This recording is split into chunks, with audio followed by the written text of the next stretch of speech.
Hi, Substance Moms. If we haven't met before, my name is Katie Hinz. My husband Ryan and I have been married for a little over 11 years now. We actually met at Substance a little over 14 years ago now. And so Substance has a really special place in our heart and in our family. We have 4 rambunctious, energetic little boys. We have an 8-year-old, a 6-year-old, an almost 4-year-old, and a sweet little baby 1-year-old. I still call him my baby, even though he's not really a baby anymore. But our house there's never a dull moment. There's lots of energy, lots of noise, and lots of wrestling, as you can imagine with 4 boys. So today I am really excited to be able to talk with you about a new concept that God has been teaching me. And that is the idea of this concept of a parenthood wound. And so I don't know what you think of right away when you hear that term. I had never heard it before until a month ago when God spoke to me, and it was kind of in an interesting situation when I was actually rocking my little 1-year-old. His name is JJ, and he was having a hard time going down for a nap, which was unusual for him. He usually was kind of one of those easygoing kids where you read him a couple books, rock it, or sing him a song and rock him for a minute and you put him down. But this day he was just having a hard time. And I was having to walk him back and forth and rock him for a few minutes. And after a while, he calmed down. I put him in his bed and walked out. And I realized as I was walking out that my hands were kind of clenched. My neck and my shoulder muscles were a little bit tight. And my mouth was dry, my heart was racing a little bit, and I was kind of like taken aback by that, surprised by that. And I was like, what is going on? Like, why am I having stress symptoms, like physical stress symptoms right now? Because in the moment, I was actually really enjoying it. You know, he's my last baby, and so I'm like soaking up all the snuggles, mamas. I'm sure a lot of you can relate, and really enjoying the moment. Like, I was engaged in it, I was enjoying the extra snuggles, but my body was stressed out. And I didn't even realize it until after I put him down and walked out. And I just asked God, I said, like, God, what's going on? Like, why are my hands clenched? Why am I stressed? And almost instantly, he spoke to my heart and he said, you have a parenthood wound. And I don't know if you guys have ever had this experience when God speaks to you and you're like, what? A what? A parenthood wound? Like, what is that? You know? And so that was what happened for me. I was like, did I hear you right? You know, and so I took some time, and baby was sleeping, so I had some quiet time, and I just listened to God a little bit and prayed and processed, and God just revealed to me that what was going on is my body was remembering in that moment, even though I wasn't consciously remembering it, my body was remembering the stress from years ago when my son Sam, who's now 6, my second born, when he was little, he had a really hard time with going down for naps. It was very stressful, exhausting, very time consuming. And my body was, in that moment, was remembering that stress. And so as I kind of processed and prayed about this, and God just kind of revealed that idea and this like cool, this new term to me anyway, of a parenthood wound, I was like, okay, cool. Like, thanks for teaching me something new, God. Like, I love to learn. And so, but after the few days, I just kept coming back to that, and God just kept speaking to me about this. And he really revealed to me that wasn't the only reason that he gave me this new concept of a parenthood wound. And it was really about that there was a deeper, more recent wound that he wanted to heal me from. And that is from a wound that I have from my son Sam that's more recent now, not from when he was 1, but more from like the last year or so of our lives. So I'm going to share a little bit about that, but I also wanted to just start off with what I really believe is the reason that God wanted me to share with you, mamas, because, you know, like I said, this was just like a month ago. I'm still very much learning about all of this and really on this journey of healing. But I really felt like if God wanted me to first share with you the biggest encouragement in his heart about this subject, just before I even get into other things, because in case, you know, kids walk in while you guys are listening, or the internet stops working, or whatever it is, I hope that you hear this. And that is that if you have a parenthood wound, which I would guess most of us do at some level, they all look different, but if you have a parenthood wound, it is not your fault. Does not mean you're a bad mom. In fact, I would guess that it actually means you're a really great mom, because when we have wounds, it's because we care.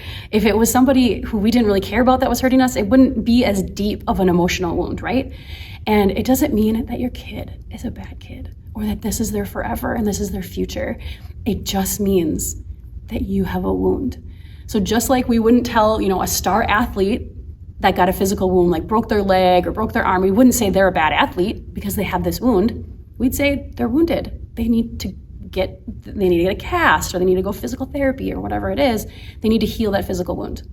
The same is true, Mama, for your emotional wound.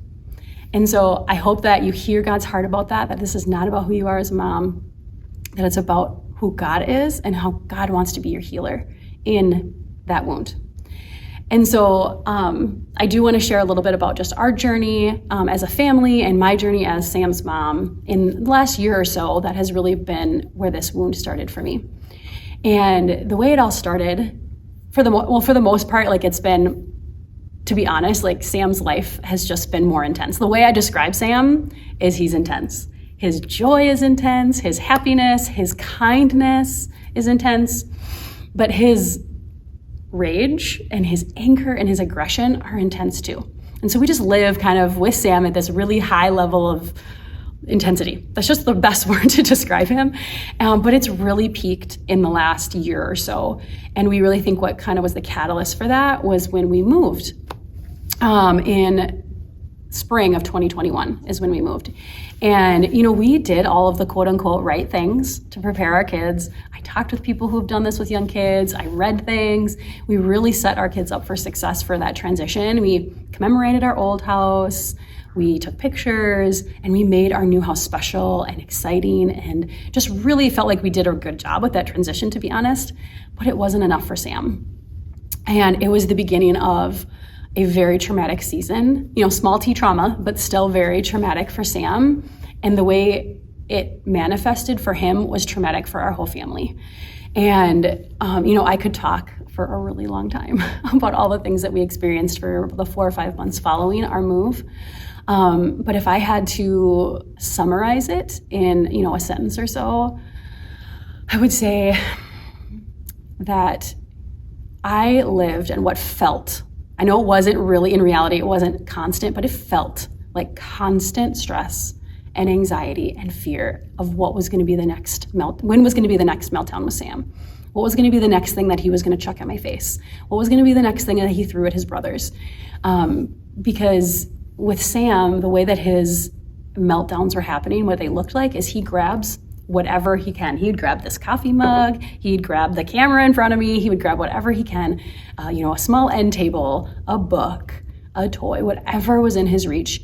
When he gets triggered, he'll grab it and he will chuck it right at you. Thankfully, he doesn't have super great aim. I think that's God saved us a little bit. He doesn't have a future as a baseball pitcher, but it's still very, as you can imagine, that can be really, really dangerous and very exhausting. I remember multiple times having to have my oldest, who at the time was 7, grab his 2 younger brothers, and who were, less than 1 and 3 years old at the time, and take them into our bedroom and lock himself in our bedroom to keep them safe. Because I had probably at that point had spent 20 to 30 minutes having Sam in a physical hold to keep him safe. But then after 20, 30 minutes, I'm physically exhausted. Like, I'm pretty strong, like I work out, but he is a big kid and he's strong, and I could only do that for so long.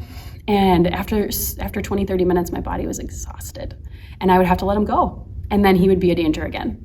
And so this was every day, day in and day out, multiple times a day. Some of his meltdowns would last an hour or more. And as you can imagine, that's an exhausting way to live. I remember waking up many mornings and making breakfast, and I'd be chopping something, and I'd have to take a mental note of, okay, I have to remember to put the knives away, because I don't want today to be the day that Sam gets triggered in the kitchen and he grabs a knife and he chucks it at somebody and severely hurts them. Even just saying that out loud right now, hurts my heart to think about that possibility happening in our home. And I don't want to send the message that Sam would do something like that on purpose, but as many of you know, when they flip their lid, so to speak, if you've ever read The Whole Brain Child, they aren't thinking rationally. And again, he just grabs whatever's close to him. And so living that way was so exhausting. I look back at it now, and it felt like it was a year, not 4 to 5 months. And so, I can thankfully and very joyfully sit here today and share with you that we're on the other side of a lot of that. We're a few months into a lot of improvement with Sam, a lot of growth, and which is I'm so thankful for. But my body has not forgotten, and God actually gave me the opportunity. We'll call it that.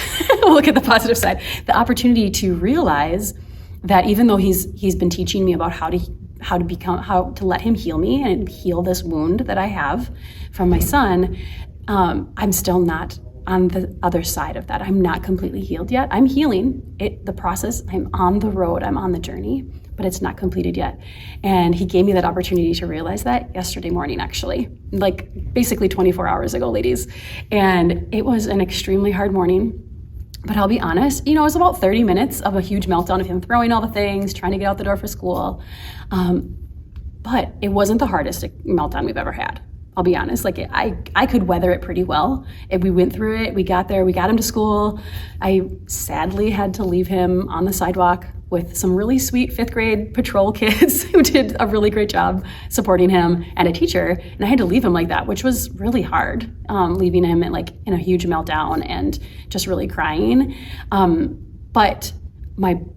so that was a hard process to do that and leave him, but I was able to do it, I got through it. But a couple hours later, my body, ladies, it felt like I was in that 4 to 5 month period of time, months before, that was so constantly stressed. And so God just gave me this opportunity of to remember that my body has not healed. This wound, it was almost like this wound was reopened and exposed and raw. That was how I described how I felt all day yesterday. I felt raw.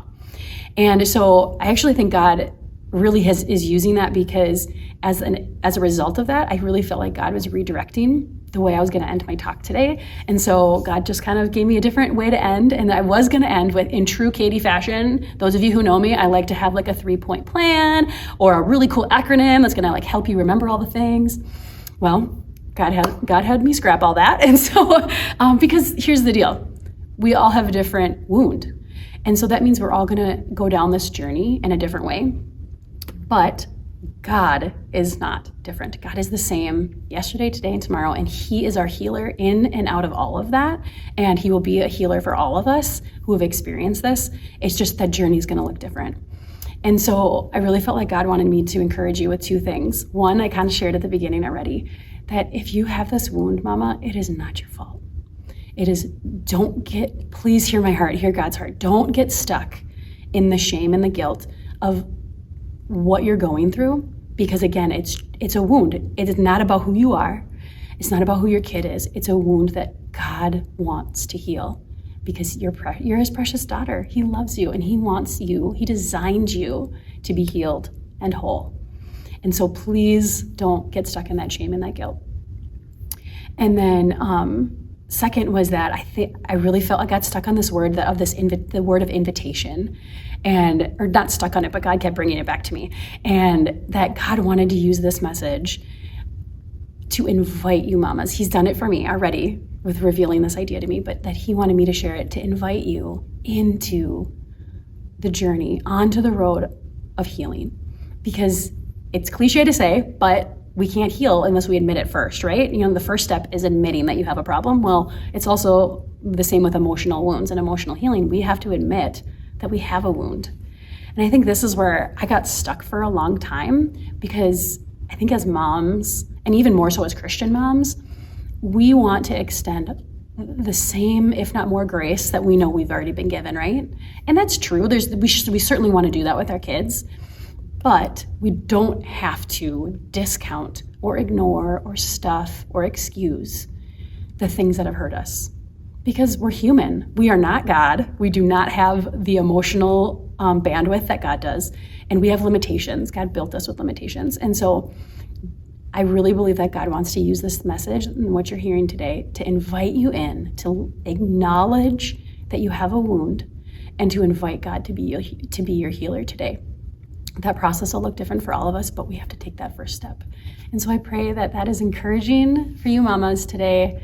I pray that you can get past the shame and the guilt of having a wound, of being wounded by your child, and that you can accept that invitation to go on the journey towards healing and wholeness that God wants you to have. Thanks, mamas. I hope you have a great day, and I hope you have great discussions. Thanks for listening.